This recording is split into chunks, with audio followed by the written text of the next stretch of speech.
அநீதி, அராஜகம், தில்லுமுள்ளு இவையெல்லாம் திமுக முதற்றே உலகு. நான் இந்த நேரத்தில் வள்ளுவர் சொன்னதே சொல்றேன். அவருக்கு நானா சொல்ல பிரதர், கமெண்ட்ஸ்ல வந்து என்னை வந்து வைவாங்க யாரு அந்த அணில் குஞ்சுகள், ஆம குஞ்சுகள் எல்லாம் வந்து ஏதாவது போடுவாங்க. நெடுநீர் மறைவி அடிதுயில் இந்நான்கும் கெடுநீரார் காமக்கலன். அவருக்காகவே வள்ளுவர் அந்த காலத்தில் எழுதியிருக்கிறார். மறந்து போயிருது, எடுத்து படிக்கிறது. மடி துயில் எப்ப பார்த்தாலும் வீட்டில் தூக்கிக்கிட்டே இருக்கிறாராம். MCR Pure Cotton Club, formals and casual shirts. This festive season, travel the world with Grand Royal Tours. We care Super Shield 100 Ultra, defense broad spectrum sunscreen with 100 SPF. Buy now. வெளியே வாங்கன்னு கூப்பிடுறாங்க. வெளியே வந்தா இதுக்கே தாங்க மாட்டேங்குது. வெளியே வந்தா இன்னும் சாதாரண ஒரு திரைப்படத்தையே சொன்ன டேட்டில் வெளியிட முடியவில்லை. அப்பயே அட்மின் சிக்கலாகிறது. நம்பர் 1, 41 பேர் செத்து போயிட்டாங்க. அவங்களுக்கு போய் நீ வீர வணக்கம் செலுத்த முடியல, அவங்களை பாதுகாக்க முடியல. அங்கே அட்மின் ஃபெயிலியர். அப்ப நீ என்ன நிர்வாகத்தை கொடுப்ப? இல்ல வீடுதோறும் விஜய் அப்படின்ற ஒரு விஷயத்தை அவங்க கோட் பண்றாங்க. நீங்க வந்து ஒரு கூத்தாடிகள் டான்ஸ் தான் போட முடியுமே தவிர யாருக்கு நாங்க ஓட்டு போட மாட்டோம். 2026 விஜய் மட்டும் நடிப்பார். 2027 விஜய் சினிமாவில் நடிப்பார். தமிழ் மன்னர்கள் சேர சோழ பாண்டியர் உங்க மேல எல்லாம் எனக்கு ஒரு பெரிய மரியாதை இல்லை அப்படின்னு தலைவர் பேசி இருக்கிறது. எங்க தலைவர் சொன்னதை நான் திருப்பி அப்படியே சொல்றேன். எங்களுக்கு வந்து ஆண்ட பரம்பரை மேல எங்களுக்கு ஒரு மரியாதை இல்லை. எங்க தலைவருடைய அந்த வழியில, அந்த துயரத்துல, துன்பத்துல எனக்கு அவங்க மேல மரியாதை இல்லைன்றாரு. சீமானவர்கள் ஒரு கேள்வியை முன்வைக்கிறாரு. ராஜராஜ சோழன், ராஜேந்திர சோழன் எல்லாம் தமிழ் கிடையாது, திராவிடம் தமிழா? அதுவும் தற்குறித்தனமா எங்க அண்ணன் ஏனே இப்படி பேசுற?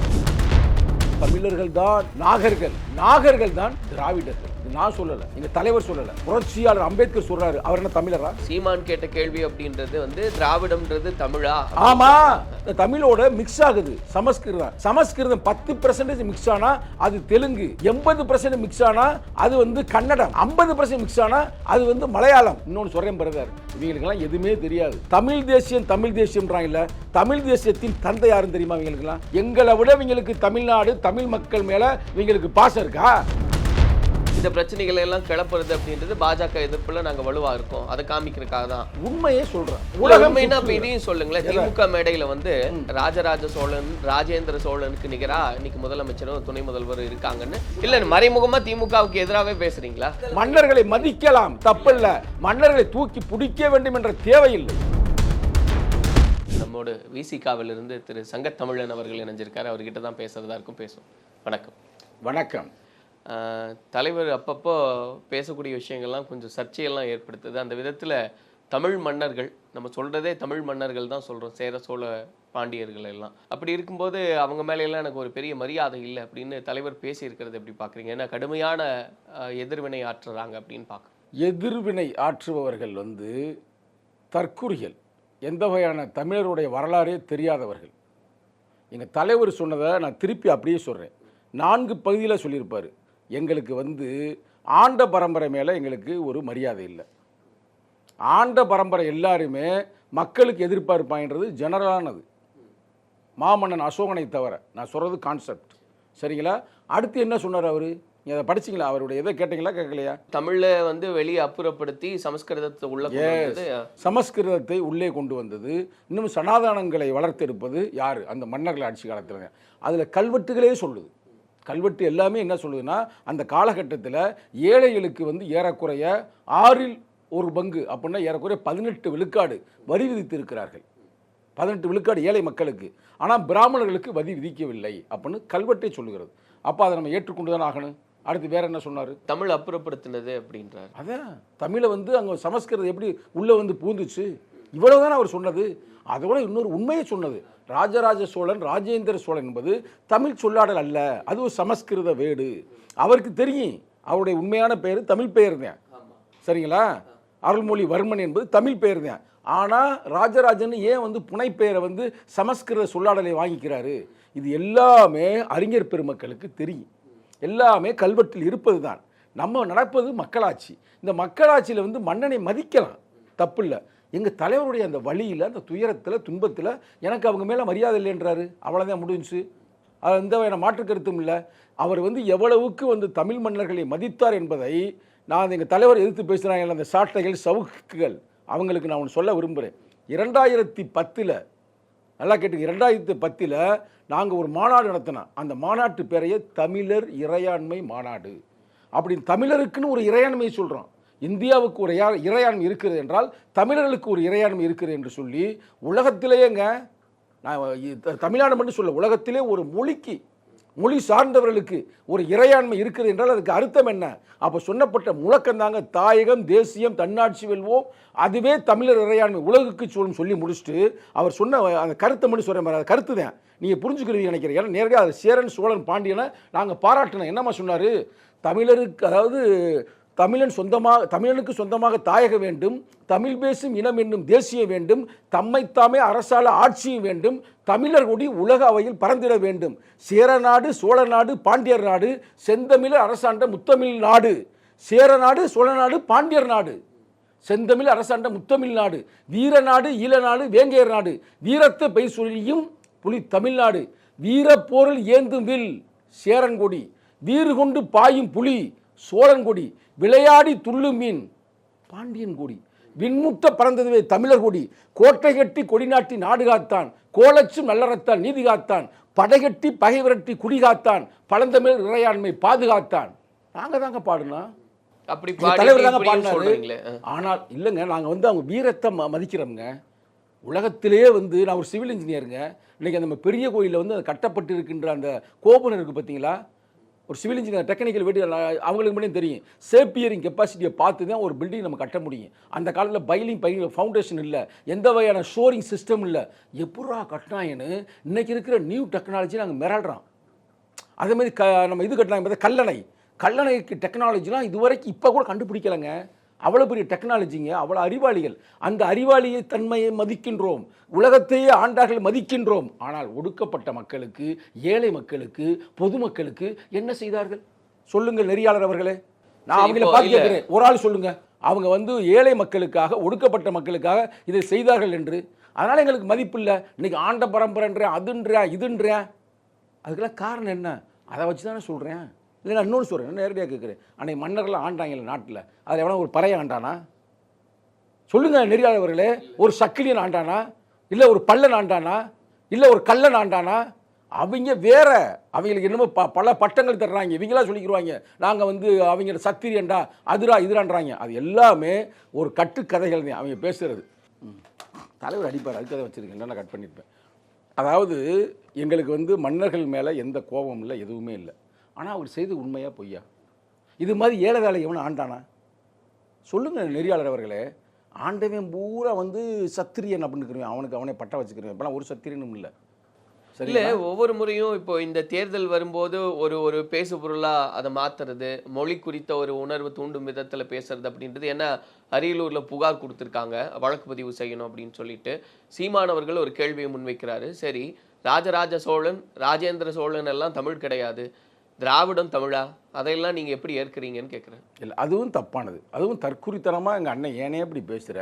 அதாவது உலகளாவிய ஒரு மாபெரும் அறிஞர் என்றால் அவர் புரட்சியாளர் அம்பேத்கர் அவர்கள். அவருடைய 9வது தொகுப்பில் எடுத்து நீங்கள் பார்த்தீங்கன்னா அவர் என்ன சொல்கிறாருன்னா, இந்த இந்தியாவை யாரும் சொந்தம் கொண்டாட முடியாது. நான் பல மேடையில் சொல்லிட்டேன், இந்த இந்தியாவை யாரும் சொந்தம் கொண்டாட முடியாது. ஏன்னா இந்தியாவை யாராவது சொந்தம் கொண்டாட விரும்பினால் தமிழர்களுக்கு மட்டும்தான் அந்த உரிமை இருக்கிறது. என்றால் பல இனங்கள் தொகுப்பு தான் இந்தியா. அவர் சொன்னதுங்க எல்லாம் சயின்டிஃபிக்காக சொல்கிறாருங்க, ஆதாரத்தோடு சொல்கிறாருங்க. அப்போ ஏன் அப்படி சொல்கிறாருன்னா, தமிழன் தான் இந்தியாவை ஆண்டவன், தமிழர்கள். சரிங்களா? அந்த தமிழர்கள் ஆரியர்கள் படையெடுப்புக்கு பிறகு அவர்கள் நசுக்கப்பட்டு தென்னிந்தியா நம்ம வாழ்கிறோம்ல இந்த பகுதி கொண்டு வரப்பட்டார்கள். ஆக மொத்தம் இந்தியாவை சொந்தம் கொண்டாட யாருக்கு உரிமை இருக்கிறது? தமிழர்களுக்கு. அதுக்கு அடுத்த சென்டென்ஸ் முக்கியம். அவர் என்ன சொல்றார்? தமிழர்கள் தான் நாகர்கள், நாகர்கள் தான் திராவிடர்கள். இது நான் சொல்லலை, எங்கள் தலைவர் சொல்லலை, புரட்சியாளர் அம்பேத்கர் சொல்றாரு. அவர் என்ன தமிழரா? அவர் ஒன்றும் தமிழர் இல்லை. அவர் சொல்றார் இந்த மண்ணின் மைந்தர்களை யாருன்னா, அந்த அவர் சொன்ன காலகட்டத்தில் கீழடியெல்லாம் கண்டுபிடிக்கல. ஆனால் நீ கீழடியில் வருதா வரலையா? அவர் வாழ்ந்த காலம் எந்த 1956க்கு முன்னாடி வாழ்ந்தார். அவர் இந்த புக்கு எழுதுனது எப்போனா 1940. அப்போ இந்தியா சுதந்திரம் அடைவதற்கு முன்னாலே அவர் என்ன சொல்றாருன்னா, இந்தியாவை ஆண்டவர்கள் தமிழர்கள்ன்றாரு. அது இன்னைக்கு சிந்திச்ச மொழி நாகரிகம் உண்மைன்னு சொல்லுது, கீழடி நாகரிகம் உண்மைன்னு சொல்லுது. அப்படிப்பட்ட தமிழன்ற சாதி இல்லை. இடையில் வந்த சோழர்கள், இடையில் வந்த பாண்டியர்கள் ஆதித்தமிழன்ற இல்லைங்க. ஆதித்தமிழர்களுக்கு தீதின் என்றும் பிறதரவாரா உலகத்தில் யாரும் சொல்லாத தத்துவம். அதே மாதிரி இட்டார் பெரியார், இடாதார் இல்லி குலத்தார். அதான் நம்ம கோட்பாடு அப்போ இல்லை. இடையில வந்து இந்த மன்னர்கள், இந்த ஆரியர்கள் வர்றாங்க இல்லைங்க, இன்னும் சொல்லட்டுமாங்க, எவ்வளவுமே சொல்லியிருக்க மாட்டாங்க. இந்த ஆரியர்கள் வந்து பொம்பளை பிள்ளைலாம் சிகப்பாக இருக்குமுங்க, பார்த்துருக்கீங்களா? நம்மலாம் கருப்பாக இருக்கேன். இந்த மன்னனுக்கு அந்த சிகப்பு தோலை பார்த்ததுமே அவனுக்கு ஒரு ஆசை வந்துடுது. அப்போ அவன் வந்து அவர்களை கல்யாணம் பண்ணிக்கிறான். சொல்கிறப்ப தரவு இருக்குது.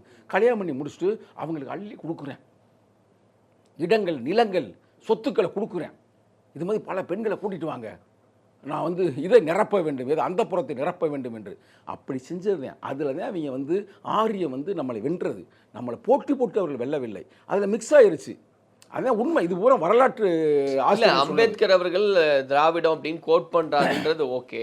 அவர் சீமான் கேட்ட கேள்வி அப்படின்றது வந்து திராவிடம்ன்றது தமிழா? ஆமா, திராவிடர்கள் தான் தமிழர்கள், தமிழர்கள் தான் திராவிடர்கள். அது தமிழ் தான். ஆமா நெறியாளர் அவர்களே, நான் ப்ரூவ் பண்ண முடியும். திராவிடம் என்பது ஒரு தாய், அந்த தாய்க்கு பிறந்த சேய் மகன்கள் தான் தமிழ், மலையாளம், கர்நாடகம், இப்படி பல மொழிகள், தெலுங்கு, இது எல்லாமே எங்கேருந்து பிறகு? தமிழ் தாயிட்ட இருந்து தான் பிறக்குது. மூத்த தாய் யாருன்னா தமிழ் தாய், தமிழை ஆண்டவள். அந்த தமிழோட மிக்ஸ் ஆகுது சமஸ்கிருதம். சமஸ்கிருதம் 10% மிக்ஸ் ஆனால் அது தெலுங்கு, 80% மிக்ஸ் ஆனால் அது வந்து கன்னடம், 50% மிக்ஸ் ஆனால் அது வந்து மலையாளம். ஆசிரியர் சொல்லுகிறார்கள். இன்னொன்று சொல்கிறேன் பிரதர், இவங்களுக்கெல்லாம் எதுவுமே தெரியாது. நான் சொல்கிறேன்ல, சாட்டை சவுக்குகளுக்கெல்லாம் சும்மா வந்து ஆட்டையை போடத்தான் தெரியும், குறும்பூர்த்தி போய் காசு வாங்க தான் தெரியும். நான் ஒரு வரலாற்று சொல்கிறேன். தமிழ் தேசியம் தமிழ் தேசியம்ன்றாங்க இல்லை, தமிழ் தேசியத்தின் தந்தை யாருன்னு தெரியுமா இவங்களுக்கெல்லாம்? பெருஞ்சித்திரனார். அவர் என்ன சொல்கிறாரு தெரியுமா? நம்ம தமிழ் மொழியை மன்னர்கள் அழித்து விட்டார்கள். அவர் தத்துவங்க, நான் சொல்லலைங்க, மறைமலை அடிகளார் சொல்கிறாருங்க, பாரதிதாசன் சொல்கிறாருங்க, அதைத்தானங்க எங்கள் தலைவர் சொல்கிறாரு. என்ன புதுசாக சொல்கிறாரு? தமிழ் தேசியம் தமிழ் தேசியம் சொல்கிறோம்ல, அதுக்கு தந்தை யார்? யாருங்க அவரு? பெருஞ்சித்திரனாருங்க. நீ நெட்டில் போட்டு பாருங்க. அவருக்காக 2008 டாக்டர் கலைஞர் மு கருணாநிதி அவர்கள் முதலமைச்சராக இருக்கும் பொழுது நாங்கள் தான் அவருடைய புத்தகத்தை அரசு உடைமை ஆக்க வேண்டும் என்று சொன்னோம். அதற்காக அரசு உடைமை ஆக்கினார்கள். எங்கள் கோட்பாடுகளை உள்வாங்கி, அவங்க கோட்பாடுகளை உள்வாங்கி எங்கள் தலைவர் களமாடினார். அப்படித்தான் வந்து 2000 தமிழ் பேர் சுட்டினார் 1,00,000 இளைஞர்களுக்கு. எங்களை விட இவங்களுக்கு தமிழ்நாடு தமிழ் மக்கள் மேலே இவங்களுக்கு பாசம் இருக்கா? இல்லை, ஒரு பக்கம் இதெல்லாம் பேசும்போது, தேர்தல் நெருங்கும் போது திமுக ஒரு பக்கம் இந்த மொழி குறித்த பேசுகிறாங்க, மொழி போர் பற்றி எல்லாம் பேசி அந்த விஷயங்களை பேசும்போது, இந்த பக்கம் மன்னர்கள்லாம் வந்து தான் ஹிந்தியை திணிக்கிறதுக்கு காரணமாக இருந்தாங்க அடிப்படையாக அப்படின்னு இந்த பிரச்சனைகளை எல்லாம் கிளப்புறது அப்படின்றது பாஜக எதிர்ப்பில் நாங்கள் வலுவாக இருக்கோம், அதை காமிக்கிறதுக்காக தான் இல்லையா? பிரதர், காமிக்க தேவையில்லை, உண்மையே சொல்றேன். உலகமைனா இதையும் சொல்லுங்களேன். திமுக மேடையில வந்து அவங்களே பேசுறாங்க, ராஜராஜ சோழன் ராஜேந்திர சோழனுக்கு நிகரா இன்னைக்கு முதலமைச்சரும் துணை முதல்வர் இருக்காங்கன்னு ஒரு புகழாரமா பேசுறாங்க. இல்ல மறைமுகமா திமுகவுக்கு எதிராகவே பேசுறீங்களா? இல்ல அப்படிலாம் இல்லை. திமுகவில் நான் கூட்டம் இருக்கிறேன், அவங்க எதுக்க வேண்டிய தேவையில்லை. எதுக்கணும்னா 1000 மேட்டர் இருக்கு, அதை அப்போ எதுக்குறோம். இப்போ ஒன்று எதுக்கணும் தேவையில்லை. இப்போ தேர்தல் இருக்கு, சரிங்களா? அந்த மேட்டருக்கு வரேன். அதனால எதிர்க்க வேண்டியது இல்லை. தேர்தல் விஷயத்தில் வந்து பலவீனங்களை சுட்டி காட்டுவதால் எந்த பலனும் இல்லை, முரண்களை உருவாக்குவதால் எந்த பிரச்சனையும் இல்லை. இப்போ எங்கள் குடும்பத்தில் நிறைய பேர் வந்திருக்கிறீங்க, புருஷனை முன்னாடி அவங்க முரண்களை சொல்லிக்கிட்டே இருப்பாங்களா? வெளியில் நீங்களாம் போனால் பிறகு பேசிக்கிறோம், அதை நாங்கள் தீர்த்துக்கிறோம், அது வேறு பிரச்சனை. ஆனால் நல்லா சொல்கிறேன் கேட்டுக்கங்க, தலைவர் சொன்னதில் எந்த பொய்யாடலோ இல்லை தவறான கருத்துக்களை பரப்புவதோ இல்லை. நாங்கள் மதிக்கிறோம், மன்னர்களை மதிக்கிறோம். ஆனால் ஒன்றுக்கு மனச்சாட்சியை தொட்டு சொல்லுங்கள். சரவணனை பற்றி எனக்கு தெரியும், நீண்ட ஒரு அனுபவம் உள்ளவர். ராஜராஜ சோழன் ராஜேந்திர சோழன்றது அது தமிழ் வார்த்தை அல்ல, அது ஒரு சமஸ்கிருத வார்த்தை என்பது எங்கள் தலைவர் சொல்வதற்கு முன்னாடி உங்களுக்கு தெரிஞ்சா? மனச்சாட்சியோடு சொல்ல இல்ல தெரியும். ஏன்னா அந்த விவாதம் ஏற்கனவே வந்த விவாதமா. அப்போ நீங்க கொஞ்சம் விவரமா இருக்கிறீங்க. நிறைய நண்பர்கள் எனக்கு ஃபோன் பண்ணி என்ன சொன்னாங்கன்னா, நாங்கெல்லாம் தமிழ் பேர் நினைச்சோமுங்க, ராஜராஜ சோழன் ராஜேந்திர சோழன் தமிழ் சொல்லாடல் நாங்கள் நினைச்சா அப்படின்னாங்க. பரவாயில்ல, இப்போ தலைவர் சொன்ன பிறகுதான் எங்களுக்கு அவருடைய உண்மையான பெயர் என்ன பெயர்னு இப்போ எங்களுக்கு தெரிய வருகிறது. ஆனால் இது ஒரு விழிப்புணர்ச்சி தான் அப்படின்னு சொல்ல வர்றாங்க. அதே நேரத்தில் இது மன்னர் ஆட்சிங்க. பொன்னியின் செல்வன் திரைப்படம்லாம் வந்தது, அப்போ வராத விழிப்புணர்வா வந்துருது. இல்லை, அந்த படத்தில் வந்து எவனும் சொல்லலை இது வந்து சமஸ்கிருத சொல்லாடல், நீங்க அதை புரிஞ்சுக்கிறீங்க. இயற்பெயரை சொல்லி தான் எப்படி இயற்பெயரை சொல்லுவாங்களே அந்த படம். இயற்பெயர் இருக்கட்டும்ங்க. அவன் என்ன நினைக்கிறான், இதுவும் ஒரு சோழன் மன்னன், உங்களுக்கு புரியுதா? அவன் ஒரு சோழ மன்னன், கரிகால் வளவன் ஒரு சோழன், அது ராஜராஜ சோழன் ஒரு சோழன், ராஜேந்திர ஒரு சோழன் அப்படின்னு பேர் நினைச்சாங்க. நாங்கள் சொன்ன பிறகுதான் இது பட்ட பேரும் தெரிய வருது. நாங்கள் வந்து இங்கே பாருங்க, மன்னர்களை கேவலப்படுத்துறது எங்களுக்கு வேலை இல்லை, அது ஏற்கனவே அவங்க எல்லாம் செத்து போயிட்டாங்க. இப்போ நான் திருப்பியை பரப்பிட்டு வர்றாங்க. இப்போ இது எந்தாச்சு? புரட்சி அம்பேத்கர் 1947 வந்த பிறகு இது மக்களாட்சி. மன்னர்களை மதிக்கலாம், தப்பல்ல. மன்னர்களை தூக்கி பிடிக்க வேண்டும் என்ற தேவையில்லை. இல்லை அதுதான் இப்போ தேர்தல் வருது அப்படின்றனால இவங்கெல்லாம் தமிழுக்கு எதிரானவங்க, அவங்களுக்கு ஆதரவு கொடுக்கறதெல்லாம் பாஜக போன்ற கட்சிகள் தான், அதனால வேண்டாம் அப்படின்ற ஒரு உணர்வை. தேர்தலை யோசித்தா எங்கள் தலைவர் இந்த கருத்தை பேசியிருக்கவே மாட்டார். நல்லா கேட்டுங்க, சொல்கிறனால இப்போ பல பேர் தமிழ் பற்றாளர்கள் போல தங்களை காட்டிக் கொள்கிறார்கள். நாங்கள் தான் உண்மையான தமிழ் பற்றாளர்கள். சேரியில் தான் நீ உண்மையான தமிழ் நீங்கள் போய் பார்க்க முடியும். சேரினா சென்னையில் இருக்கிற சேரி இல்லை, மதுரை சேரி, கோயம்புத்தூர் சேரி, அங்கிட்டு போய் பாருங்கள். அங்கே தான் தூய தமிழே நீங்கள் பார்க்க முடியும். இங்கெல்லாம் சொல்லுவாங்க அன்னம் என்று சொல்லுவார்கள், அங்கே போனால் தான் சோறுன்னு சொல்லுவேன். பார்த்துக்கலாம் சேரியில். ஆனால் அங்கே தான் தூய தமிழ் இருக்கிறது. தமிழை நாங்கள் தான் வாழ வைத்து கொண்டிருக்கிறோம். இதுவும் மறைமலை அடிகளாரே சொன்னார், சேரியில் தான் உண்மையான தமிழ் இருக்கிறது என்று. அவர் தான் தமிழ் தந்தை. அப்போ நம்ம தமிழ் தேசியத்தில் நமக்கு சொல்ல வேண்டிய கருத்தை சொல்லுகிறோம், அவ்வளோதான். வேறு ஒரு பிரச்சனையும் இல்லை. அது அவங்களுக்கு பிடிக்கலை, அது அரசியல் அவங்க வம்புக்கு இருக்கிறாங்க. தேர்தல் நேரத்தில் யாராவது பேசுவாங்களா? இப்போ எங்கள் தலைவர் அந்த கருத்து சொல்கிறாருன்னா எங்கள் கருத்துங்க இன்னொன்று தெரியுங்க. அது எந்த மேடை? நல்லா யோசித்து பாருங்க, யாருடைய மேடைங்க அது? கரும்புலி முத்துக்குமார் ஒருத்தர் இருந்தால் கேள்விப்பட்டீங்களா? 2010 தீ வைத்து தன்னை மாய்த்து கொண்டார் பார்த்தீங்களா? தன்மான தமிழ் புலி, தமிழீழ கொள்கை புலி, ஈழத் தமிழருக்காய் உயிர் கொடுத்த தமிழ்நாட்டு கரும்புலி. அவர் என்ன சொன்னார்? எனது சாவை மேத சொல்லுங்கள், எழுச்சி தமிழ் சொல்லுங்கன்னு சொன்னார். அப்போ யாரு பேரையும் சொல்லலை. அப்போ அவ்வளவுக்கு அவர் தமிழ் பற்றோடு எங்கள் தலைவர் நேசித்திருக்கிறார். அவர் ஒன்றும் பறையர் இல்லை, அவர் ஒரு நாடார் சமூகத்தை சார்ந்தவர். அவருக்கு சிலை வைத்தது தான் விடுதலை சிறுத்தை. நாங்கள் வச்சோம்ங்க. ஆக்சுவலாக நான் இப்போ இளைஞரணி செயலாளர். அப்போ கரும்புலி முத்துக்குமார் முதன்மை செயலாளர், மறைமுகமாக இயங்கக்கூடிய அமைப்பு. நான் தான் அதில் முதன்மை செயலாளராக இருந்தேன். நாங்கள் தாங்க போய் சிலை வச்சாங்க. எங்கே? திருச்செந்தூரில். அப்போ சில பேர் சாதி வரியர்கள் ஒரு பறையை ஒரு நாடாருக்கு சிலை வைப்பதுன்னு அடிக்க வந்தாங்க, சண்டைக்கு வந்தாங்க. எங்களை பெரிய யுத்த களமாகி போச்சு. நான் 2010. அப்போ அவ்வளவுக்கு நாங்கள் தமிழ் மக்களுக்காக நாங்கள் உழைக்கிறோம். அதை உறுதி செய்கிறது தான் கரும்புலி முத்துக்குமாரோடைய அந்த ஸ்டேட்மெண்ட். அவர் தான் சொன்னார், இங்கே ஷோட்டான்லாம் இங்கே தமிழ்நாட்டை எல்லாம் கேப்சர் பண்ணுறாங்க, இங்கே தமிழ்நாட்டில் தமிழ் மக்களுக்கு நிம்மதியாக வாழ முடியலை. அவருடைய இதை படிங்க. அவர் சாகிறதுக்கு முன்னாடி ஒரு பெரிய அறிக்கையை கொடுத்தாரு, பார்த்தீங்களா? ஞாபகம் இருக்கா? அதனால் தமிழ்நாட்டில் தமிழர்களுக்காக, தமிழுடைய நிலத்திற்காக, தமிழ் மண்ணுக்காக போராடக்கூடிய நிகழ்காலத்தில் ஒரே தலைவர் எழுச்சி தமிழர். எங்களுக்கு எவனும் வகுப்பெடுக்க தேவையில்லை, எங்களுக்கு எல்லாம் தெரியும். தெரியனா ஏன்டா படிச்சுட்டு போங்க. இந்த பக்கம் நீங்கள் இப்படி சொல்கிறீங்க, இன்னொரு பக்கம் பனையூரில் நேற்று விழா நடக்குது. 2 ஆண்டுகளை நிறைவு செஞ்சு 3ஆம் ஆண்டில் தாவேக்கா அடியெடுத்து வைக்குதுன்னு வீடுதோறும் விஜய் அப்படின்ற ஒரு முழக்கத்தை வச்சு அதில் திருக்குறள்லாம் சொல்லி திமுகவை பற்றியெல்லாம் பேசியிருந்தாங்க. அதை எப்படி பார்க்குறீங்க? அதாவது நடிகர் விஜய் அவர்களே, நீங்கள் திருக்குறளை ஒழுங்காக படிங்க. திருவள்ளுவர் வேஷம் போடாதீங்க. திருவள்ளுவர் ஒரு குறள் சொன்னார், அந்த குறத்தின் பிரகாரம் நீங்கள் நடங்க அப்படின்னு சொன்னீங்கன்னா உங்களை பாராட்டிடலாம். அவருடைய குறளையே ஒரு காப்பி அடித்து சினிமா படம் எடுக்கிற போது அங்கங்கே எடுப்பாங்க, காப்பி அடிப்பாங்க. அது மாதிரி அதில் ஒரு காப்பி அடித்து நீங்கள் தமிழக முதல்வரை நக்கல் பண்ணுற மாதிரி பேசுவது ஒரு நாகரிகமான சொல்லாடல் இல்லை.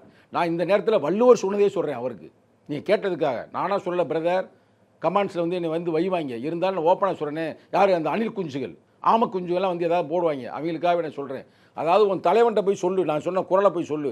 நெடுநீர் மறைவி மடிதுயில் இந்நான்கும் கெடுநீரார் காமக்கலன். அவருக்காகவே வள்ளுவர் அந்த காலத்தில் எழுதியிருக்கிறாரு. இது எல்லாத்தையுமே காலம் தாழ்த்துதல். நெடுநீர் காலம் தாழ்த்து, நெடுநீர் மறைவி, மறந்து போயிடுது, எடுத்து படிக்கிறது மறந்து போயிடுவார். பார்த்துருக்கீங்களா? பயிற்சி ஏற்பட்டு டக்கு நிப்பாட்டிடுவார். இப்போ கொஞ்சம் டெவலப்மெண்ட் ஆகிருக்கிறாரு. அதை நெடுநீர் மறைவி மடி துயில், எப்போ பார்த்தாலும் வீட்டில் தூங்கிக்கிட்டே இருக்கிறாராம்.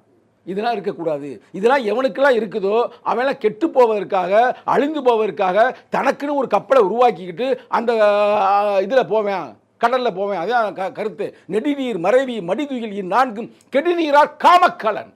அதைத்தாங்க அவர் செஞ்சுக்கிட்டு இருக்கிறாரு. வள்ளுவரே சொல்றாரு அந்த காலத்திலேயே. இல்லை தூங்கிக்கிட்டே இருக்காரு அப்படின்றீங்க. படத்தை வர பண்ணுறது இல்லை. இப்போ படம் பண்ணியிருந்தாலும் 2000 படம் பண்ணாலும் அடுத்த படத்தை பண்ண போகிறான்னு கதை கேட்பார், அதையும் விட்டுட்டார். இப்போ என்ன பண்ணுறாருன்னா எல்லா மக்களையும் வர சொல்கிறது. இவர் போகிறதில்ல எங்கேயுமே. எங்கள் உலகத்தில் யாராவது ஒரு ஆள் தனது 3வது ஆண்டை அடியெடுத்து வைக்கப்படும் பொழுது நீ மக்களுக்காக மக்கள் மேடை போட்டு ஒரு இடத்துல பண்ணு, தான் ஆஃபீஸ்க்கே வாங்கப்போ எல்லோரும் அப்படின்றது. யாரை வர வச்சார்? கட்சிக்காரனை வர வச்சார், பொதுமக்களை வர வச்சாரா? அப்போ அதுதான் மடி துயில்.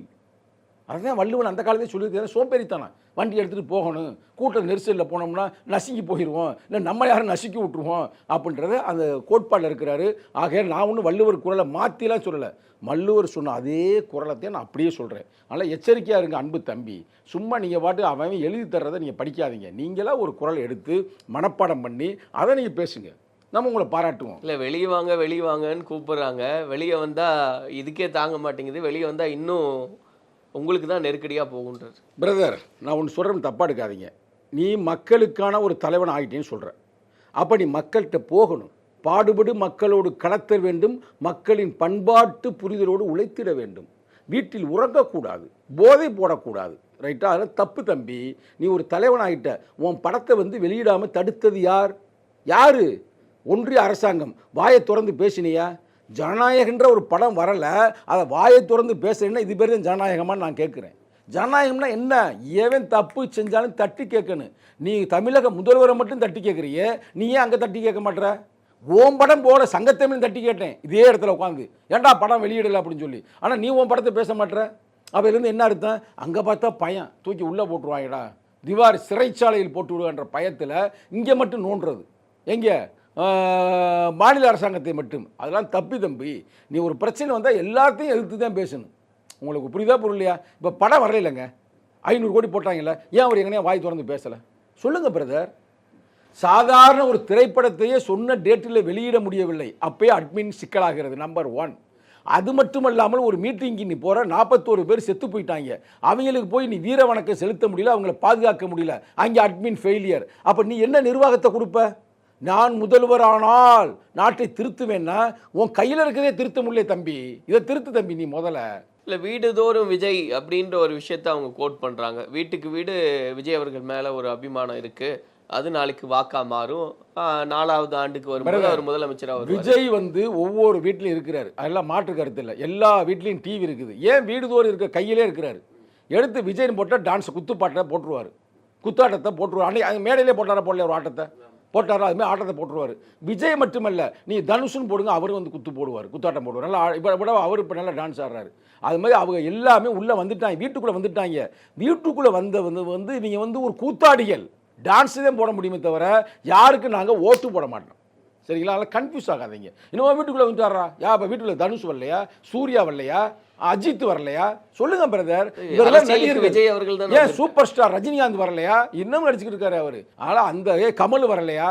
அதனால் பிரதர், அதெல்லாம் நீ போட்டு ரொம்ப ஃபில்டப் பண்ணாதீங்க. நான் வேணுங்க, நான் ஒரு வெள்ளை பேப்பரை கொடுக்க, நான் எழுதி கையெழுத்து போடுறேன். 2026 அவர் மட்டும் வெற்றி பெறுவார். நான் சொல்கிறத அப்படியே வச்சுக்கிறேங்க. கலெக்டாவில் நீங்கள் எனக்கு அவார்டு கொடுங்க. இவர் அன்னைக்கே கணிச்சாரா? இதே மாதிரி கூட்டணி இருந்தால், கூட்டணியில் ரீசஃபிலிங் ஆச்சுன்னா அப்போ கூப்பிடுங்க, நான் பேசிக்கிறேன். இதே மாதிரி தொடர்ந்தால் 2026 விஜய் மட்டும் நடிப்பார். 2027 விஜய் சினிமாவில் நடிப்பார். 2026 அவர் மட்டும் ஜெயிப்பாருங்க, ஒரே ஆள் ஜெயிப்பாருங்க. 2027 படத்தை நடிக்கிறாருங்க. ஒருவேளை நான் கூட அந்த படத்தை நடிப்பேங்க. இதெல்லாம் ஒரு ஆர்வம் அல்ல, அரசியல் சாணக்கியத்தனம்.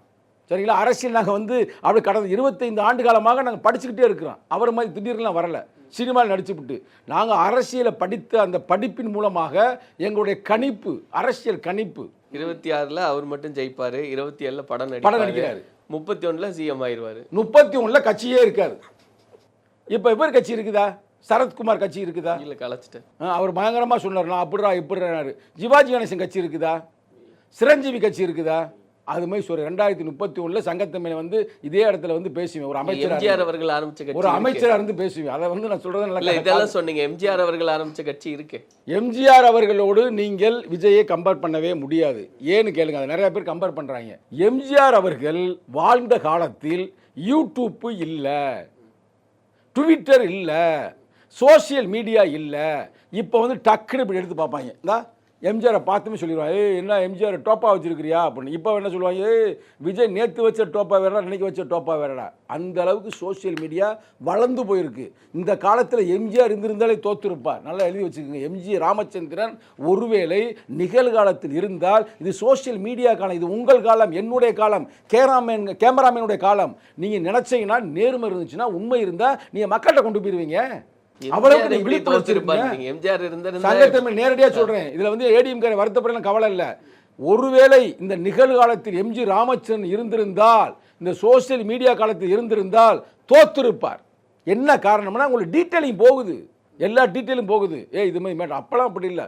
அப்படியே வெள்ளித்திரையில வந்தாத்தேன், வெள்ளித்திரையில உட்காந்து பார்ப்பான், வந்துட்டான், அப்படியே பா எம்ஜிஆர் பயங்கரமாக இருக்காரா, ஜெயலலிதா அதை விட சூப்பர்ரா, எங்கிட்டு மஞ்சுளா வேறடா, பாடிட்டே லதா வேறடா. இது அப்படியே அவங்க மயங்கிடுவாங்க. அது கலரில் வருதா?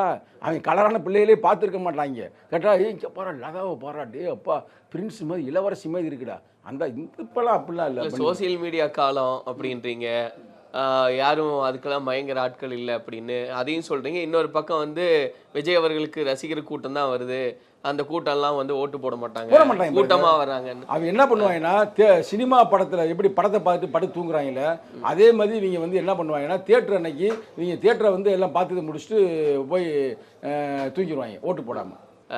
பாஜக முன்னாள் தலைவர் அண்ணாமலை அவர்கள் வந்து அவருடைய அந்த தொகுதி குறித்த அந்த பொறுப்பை வந்து வேண்டான்னு சொல்லி விலகி இருக்காரு. அதுக்கு தனிப்பட்ட காரணங்கள் அவர் சொல்றாரு. இருந்தாலுமே அது ஒரு அரசியலாக தான் பார்க்கப்படுது அப்படின்னு அதை எப்படி பார்க்குறீங்க? அண்ணாமலை என்ற ஒரு எப்படி சொல்கிறதுன்னு தெரியல, ரைட்டா? பாவம் போய் ஆப்பா இருக்காரு, அவரை வந்து சொல்ல வேணாம். ஆட்டுக்குட்டி அண்ணாமலை அவர்கள் அவர் ஆடுகள் மாடுகளை போய் வளர்க்கலாம், இனிமேல் அரசியல் தேவையில்லை அப்படின்ற மாதிரி ஒரு எண்ணத்தில் இருக்கிறார் அப்படின்னு எங்களுக்கு செய்தி கிடைத்திருக்கிறது. அப்புறம் இன்னொரு பக்கம் இன்னும் 2 செய்தி கிடச்சிருக்கு. இன்னொரு செய்தி வந்து விஜய் பக்கம் போகலாமா அப்படின்ற ஒரு முடிவுலையும் இருக்கிறார். அதனால் வந்து கொடுத்த பதவியை வந்து அவர் தூக்கி எறிஞ்சிட்டாரு அப்படின்னு சொல்கிறாங்க. அது எவ்வளோ உண்மைன்னு தெரியல. உங்களை மாதிரி எனக்கு காதுக்கு வந்த செய்தி தான். 2 ஆப்ஷன் வச்சுருக்கிறாராம். இப்போ வந்து நம்மளை மதிக்க மாட்டுறாங்க, நம்ம தான் இந்த கட்சியவே கொஞ்சம் வளர்த்து எடுத்தோம். அதெல்லாம் உண்மை தான். இன்றைக்கி அவர் வந்த பிறகு ஓரளவுக்கு பிஜேபி அங்கே ஒன்று வளர்ந்துருக்குது. கரெக்டாக சும்மா அப்படி ஜெயிக்கிற மாதிரி இல்லை, ஒரு 10 பேர் கொடி கட்டுற அளவுக்கு ஆள் வந்திருக்கிறாங்க. நம்ம இவ்வளவுக்கு உருவாக்கிட்டோம், ஆனால் நம்மளை கண்டுக்கவே மாட்டுறாங்க, மதிக்க மாட்டுறாங்க. அப்போ நம்ம என்ன செய்யலாம்? ஓகே, நமக்குன்னு சொந்த நம்ம தொழில் இருக்குது, ஆடு மாடு மேய்ப்பது, அங்கே போயிடலாம்னு இருக்கிறாராம். இன்னொரு போய்ட்டு வந்து செங்கோட்டையன் கூப்பிட்றாப்லையாம், வாப்பா இங்கே வாப்பா, அவனை வந்து பெரிய ஆள் ஆக்கிடலாம்ப்பா அப்படின்ற மாதிரி கூப்பிட்றாராம். ஆனால் அந்த குழப்பத்தில் இருக்கிறாரு. பாவம், எந்த முடிவு எடுத்தாலும் என் அருமை நண்பர் எங்கே இருந்தாலும் நல்லா மகிழ்ச்சியாக இருக்க வேண்டும் என்பதே என்னுடைய அன்பு வாழ்த்துக்கள் அவருக்கு. எப்படி எல்லா அப்டேட்டும் தெரிஞ்சு வச்சிருக்கீங்கண்ணா? பிரதர், நமக்கு வந்து சோர்ஸ் எல்லா இடத்துலையும் இருக்கும் பிரதர். அரசியல் இருக்கிறவனுக்கு என்ன வேலை? நம்ம ஒரு முழு நேரம் அரசியல்வாதி, மற்ற மாதிரி இல்லை. நீங்கள் பார்த்துருப்பீங்க யூடியூப்பில் டெய்லி என்னுடைய யூடியூப் ஏதாவது ஒன்று வந்துக்கிட்டே இருக்குதா? 24/7 நம்ம வந்து அரசியல் இருக்கிறான். அப்போ அந்த அரசியல் எங்கே என்ன நடக்குதோ அந்த கருத்துக்கெல்லாம் நான் வந்து எல்லாத்தையுமே அன்பாக பழகுவேன். அது ஒரு நம்ம எங்கள் தலைவர்களை கற்றுக் கொடுத்து என்னென்னா, எதிரிகளிடம் வந்து நீ ஜனரீதியாக பழகணும், அன்பாக பழகணும். அவன் கருத்து தான் நமக்கு முரணை தவிர தனிப்பட்ட ஆட்கள் முரண் இல்லை. இப்போ அண்ணாமலையே இப்போ நம்ம நண்பர் இருந்தேன், இப்போ அடிச்சவங்களுக்கு உடனே என்னோட அப்டேட் இப்போ நம்ம இன்டர்வியூ முடிச்சாலும் நான் கேட்டுருவேன் அவர்கிட்ட. கேளுங்களேன், ஏற்கனவே இப்படி ஒரு கேள்வி சிக்கலாகி போச்சு. அவர் அதுக்கு முன்னாடி அவர் தான் நேரடியாக எடுப்பார். இதே மாதிரி ஒரு லைவ்ல நேரடியாக அடிச்சு அவரே எடுத்துட்டாரு. அது லைவ்ல அப்படியே போட்டு விட்டார். ஒரு ஆர்வத்தில் தான் இப்படி உங்களை மாதிரி அன்றைக்கி அவர் கேட்டார், எங்கே அடிக்க பார்ப்போம் அப்படின்னா நம்பிக்கை இல்லாமல் நான் டக்குனு அடிச்சு அவர் எடுத்துட்டாரு. அப்படியே பேசி விட்டோம். பேசணுமே அது ஃபுல்லாக எல்லாத்தையும் பரவிருச்சு. அதுக்கடுத்து நான் ஃபோன் பண்ணி அவர் எடுக்கலை, அவர் பிஏ எடுத்தாப்புல. என்னன்னு கேட்டேன், ஆமாண்ணே நீ வாட்டுக்கு லைவில் போட்டு விட்டீங்க, அதனால் வந்து இப்போ வந்து உங்களுக்கு ஒரு பிஏ நாங்கள் வச்சுட்டேன் அப்படின்னு அவரே சொன்னாப்புல. அதனால் நான் இது முடிச்ச அப்புறம் நான் பேசுவேன், என்னங்க பிரதர் இப்படி உங்களை வந்து இப்படி பண்ணியிருக்கிறாங்களே, என்ன பிரச்சனை ஏது பிரச்சனை? அவராதான் விலகி இருக்காரு கட்சியில் பேச. சும்மா யாராவது விலகு வாங்கலாங்க? எங்க ஒரு கட்சியில் வந்து ஒரு பர்சனல் காரணம் சொல்கிறாரு, அவங்க அப்பாவுக்கு உடல் நிலை சரியில்லை, அதனால வந்து நான் வேற எங்கேயும் போக முடியாது, அதனால கோயம்புத்தூருக்குள்ளே இருக்க வேண்டிய தேவை இருக்கு, அது கட்சி ரீதியாக பேசியிருக்கேன், கட்சி என்ன பண்ணி தராங்களோ அந்த பணியை செய்வேன்றது அழுத்தமாக சொல்லுவாங்க. கொடுத்த பணியை தான் செய்ய வேண்டியது தான் பணி கொடுத்துருக்கு. 2வது பாவங்க அவர் ஈகோவாக இருக்குங்க. நான் அந்த நேரத்தில் வந்து நான் அவ்வளவுக்கு நான் அண்ணாமலையை பேசுகிறாலும் இந்த கருத்து சொல்லல. அண்ணாமலை வரவிற்கு பிறகு பிஜேபி ஓரளவுக்கு ஆளே இல்லாத கட்சிக்கு ஒரு 10 பேர் கொடியை பிடிக்கிற அளவுக்கு வளர்த்துருக்காரு. அது அதிகமாகவும் சொல்லியிருக்கூடாது, அதனால அந்த 10 பேருன்றது விடாமல் சொல்கிறார். உண்மை பிரதர். ஆனால் இப்போ அந்த 10 பேர் வந்து 4 பேர் ஆகிட்டாங்க. அது தெரியுமா உங்களுக்கு? அதுதான் அவர் கோபம். நம்ம அவ்வளோ கஷ்டப்பட்டு வளர்த்தமாடா. எங்கள் ஊரில் வந்தாருங்க, மதுரை பக்கத்தில் வாக்கிங்லாம் போனார், பயங்கரமான நடைபயணமாக மேற்கொண்டார். கூட்டம்லாம் வந்தது. கூட்டம் அவரே உருவாக்குனது, ஆளை காசை கொடுத்து அவரே செட் பண்ணி கூட்டி நேக்க என்ன சொன்னாலும் அப்படி ஸ்கிப் பண்ணி வந்துடுறீங்க. இல்லை பிரதர், எங்கள் ஊருக்கு வந்தார் பிரதர். அப்போ பார்த்து நம்ம நண்பர்கள்லாம் போனால், என்னடா அங்கே திடீர்னு இல்லைண்ணே காசு கொடுத்தாங்கண்ணே, அதெல்லாம் அப்படியே போயிட்டு வரேன், சரி போயிட்டு வாங்க, ஒன்றும் எங்கே இருந்தாலும் மகிழ்ச்சியாக இருங்கடா, ஓகே ஏதோ ஒரு வருமானம் இருந்தால் ஒன்றும் பிரச்சனை இல்லை அப்படின்னு சொன்னால் எங்கள் ஏரியாவுக்கே போனார், மேலூருக்கே போனார். அதான் நான் சொல்கிறேன், கரெக்டாக சொல்லலை, அவ்வளவுக்கு வளர்த்து எடுத்தார் பாவம். ஆனால் கடைசியில் அவர் அப்படி காலி பண்ணிட்டாங்க, சம்மந்தமே இல்லாமல் வச்சுருந்தாங்கன்னா கூட இந்த முறை அவர் 2-3 எம்எல்ஏவாக ஜெயிச்சிருப்பார். இப்போ அவரை தூக்கி விட்டது பெரிய அவங்களுக்கு வீழ்ச்சி பிஜேபி. நான் வேணா அந்த நேரத்தில் சொல்கிறேன், ரெக்கமெண்டேஷன் பண்ணுறேன், அவருக்கு பதவி கொடுங்க, அவரை திருப்பி மாநில செயலர் ஆக்குங்க. அவர் ஏதோ ஒரு கோபத்தில் தானே பதவி வேணாம்ட்டு போகிறாரு, கொடுத்த பதவி யாராச்சும் வேணான்னு சொல்லுவாங்களா? அப்போ வேணாம்னு போகிறேன்னா என்னவோ மன உழைச்சி அவரோட விஜய் போட்டு போயிட்டாருன்னு சிக்கல் பிரதர். அந்த 10 பேரும் போயிடுவாங்க. அங்கே யாருக்கு சிக்கல்? பிஜேபிக்கு பெரும் சிக்கலாகி போயிரும்ல. ஊருக்கு ஒரு 10 ஓட்டை ரெடி பண்ணி வச்சுருக்காரு, அந்த 10 ஓட்டும் போயிட்டா அப்புறம் முட்டையாக வாங்க முடியும். அதனால் வந்து அவர் விஜயை வந்து அவங்க சேர்த்து கொள்ள வேண்டும் என்பது எங்களுடைய பரிந்துரை. சரி, விஜய் சேர்த்துக்கணும். விஜய் இல்லைங்க, நீ என்னங்க போய் மாட்டி விடுறீங்க அவரை, போய் பிஜேபியிலே சேர்த்துக்குங்க. அவருக்கு வந்து அந்த பொறுப்பு இல்லைன்னா அவர் என்ன பொறுப்பு வேணும்? ஓகே, மாநில செயலாளர் தான் பொறுப்பு வேணும், மாநில செயலர் கொடுங்க. இப்போ என்ன பெரிய பிரச்சனை இருக்குது? பாவம், ரைட்டு போங்க, மாநில செயலர் கொடுத்து விட வேண்டியதானே. ஏங்க ஒரு தமிழ்நாட்டுக்கார ஆள் வந்து ஒரு டெவலப் ஆகி வரக்கூடாது? அவர் தமிழன் தானே, அதெல்லாம் மாற்று கருத்து இல்லைல்ல. அதனால் இப்போ இதுக்கு மட்டும் பேச மாட்டாங்க பாருங்கள். எதிர்க்கட்சியாக இருந்தாலும் கூட ஒரு தமிழன் வந்து வெற்றி பெற வேண்டும் என்பதை நான் ரொம்ப கவனமாக இருக்கிறேன். அதுதான் நல்லா இருக்கு. ஏன்னா அடுத்த கட்சியாக இருந்தாலும் கூட ஒரு அக்கறையோட ஒரு பரிந்துரை. இல்லை, எதிரிகளையும் ஜனநாயகப்படுத்த வேண்டும் என்பதுதான் எங்கள் நோக்கம். எதிரிகளையும் அரசியல்படுத்த வேண்டும் என்பதுதான் ஒரு நோக்கம். பேசுவதில் கூட ஒரு ஜனநாயகம் வேண்டும் என்பதுதான் எங்கள் நோக்கம். ஸோ நிறைய கருத்துக்களை முன் வச்சிருக்கீங்க. இன்னும் அரசியல் நகர்வு அழுத்தமாக இருக்கும் அப்படின்னு பார்க்குறோம் இனி வரக்கூடிய நாட்களில். அதை ஒட்டியும் நிறைய விஷயங்களை பேசலாம். நன்றி. நன்றி, வணக்கம். MCR Pure Cotton Club, formals and casual shirts. This festive season, travel the world with Grand Royal Tours. We care Super Shield 100 Ultra. Defense broad spectrum sunscreen with 100 SPF. Buy now.